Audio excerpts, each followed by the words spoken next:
Chapter 32. Percy. Bob seriously knew how to use a broom. He slashed back and forth, destroying the demons one after the other, while small Bob the kitten sat on his shoulder, arcing his back and hissing.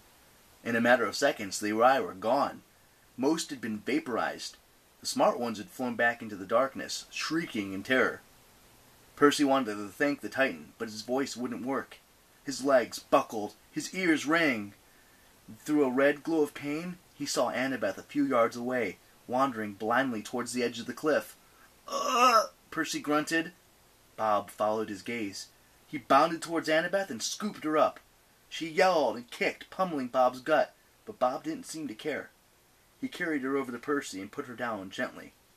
The Titan touched her forehead. "Owie!" Annabeth stopped fighting. Her eyes cleared. "Where? What?"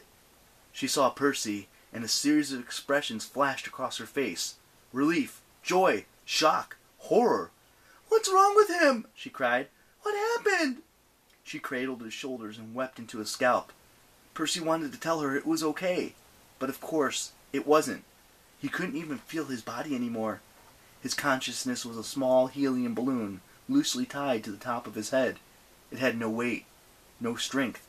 It just kept expanding, getting lighter and lighter. He knew that soon it would either burst or the string would break and his life would float away. Annabeth took his face in her hands. She kissed him and tried to wipe the dust and sweat from his eyes. Bob loomed over him, his broom planted like a flag.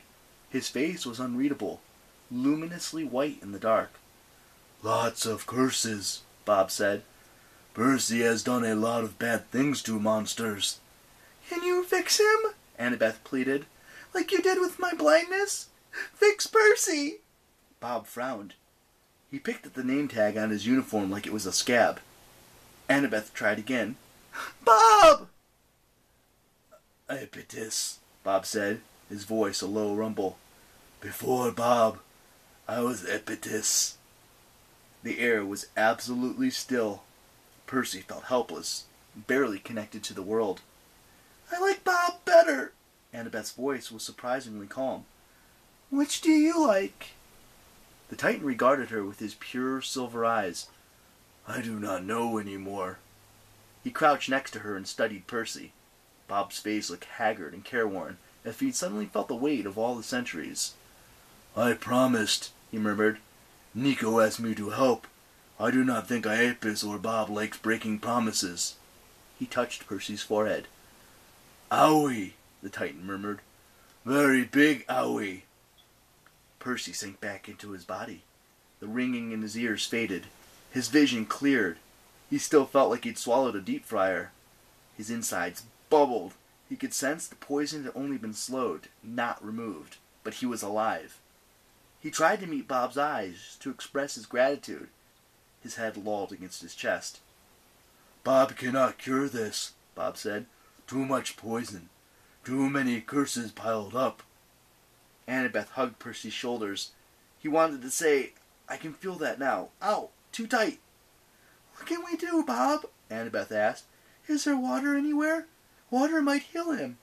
"No water," Bob said. "Tartarus is bad." I noticed, Percy wanted to yell. At least the Titan called himself Bob. Even if he blamed Percy for taking his memory, maybe he would help Annabeth if Percy didn't make it. "No," Annabeth insisted. "There has to be a way. Something to heal him." Bob placed a hand on Percy's chest. A cold tingle like eucalyptus oil spread across his sternum. But as soon as Bob lifted his hand, the relief stopped. Percy's lungs felt like hot lava again. "Tartarus kills demigods," Bob said. "It heals monsters. But you do not belong. Tartarus will not heal Percy. The pit hates your kind." "I don't care," Annabeth said. "Even here, there has to be some place he can rest. Some kind of cure he can take. Maybe back at the altar of Hermes? Or—" In the distance, a deep voice bellowed. A voice that Percy recognized, unfortunately. "I smell him!" roared the giant. "Beware, son of Poseidon! I come for you!" "Polyboats," Bob said. "He hates Poseidon and his children. He is very close now." Annabeth struggled to get Percy to his feet. He hated making her work so hard, but he felt like a sack of billiard balls. Even with Annabeth supporting almost all of his weight, he could barely stand. "Bob, I'm going on with or without you," she said. "Will you help?"